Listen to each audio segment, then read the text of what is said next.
দর্শক দর্শায় করা হচ্ছে আইসিসি টি-20 বিশ্বকাপের নবম আসর।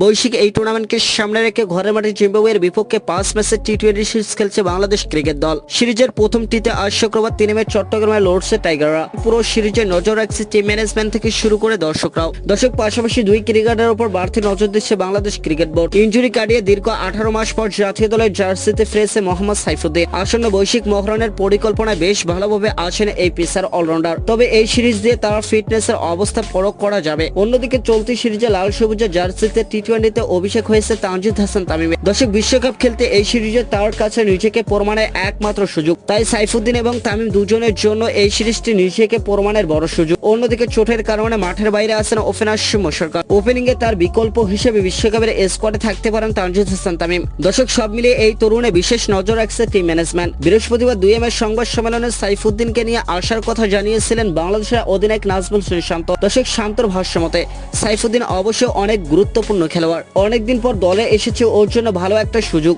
দলে লোয়ার অর্ডার বা লোয়ার মিডল অর্ডারে যারা ব্যাটিং করে তাসকিন আহমেদ, তানজিম হাসান, সাকিব, সাইফুদ্দিন, রিশাদ, এমনকি শরীফুল সবাই মোটামুটি ব্যাটিং করতে পারে। কম্বিনেশনের দিক থেকে আমরা ভালো একটা অবস্থানে আছি। সাইফুদ্দিনের জন্য অবশ্যই বড় সুযোগ, যদি ম্যাচ খেলার সুযোগ পায়। নিজের সেরাটা দিতে পারলে দলের ভালো হবে।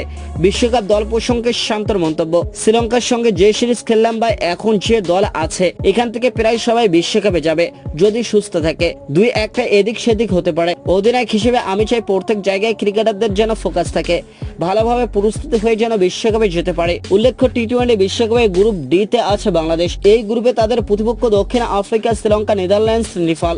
ডালাসে নিজেদের প্রথম ম্যাচ 7 জুন টাইগারদের প্রতিপক্ষ শ্রীলঙ্কা।